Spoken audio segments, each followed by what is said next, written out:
আশ্চর্যজনক ঘটনা, মায়ের নবী একদিন গভীর রাত্রে কেমন জানি কান্নার আওয়াজ দিয়ে কয়, এরে আয়েশা, ওই কিয়ামতের চিন্তায় আমি বড় ভয়ভীত হয়ে আছি। আম্মা জান আয়েশা ডেকে কয়, মায়ের নবী রে, আপনি কেন কাঁদেন?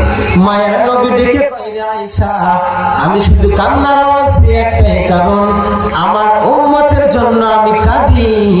আম্মা জান আয়েশা ডেকে কয়, ও মায়ের নবী, আমাকে সামান্য একটু বর্ণনা দেন, আপনার উম্মতের কি হালত হবে?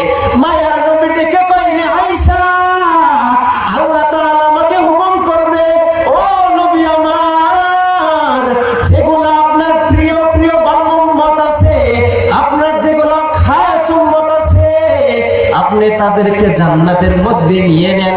কিন্তু মায়ের নবী রে, যারা আপনার প্রতি অসন্তুষ্ট ছিল, যারা আপনাকে দুনিয়ার জমিনে ভালোবাসা নাই,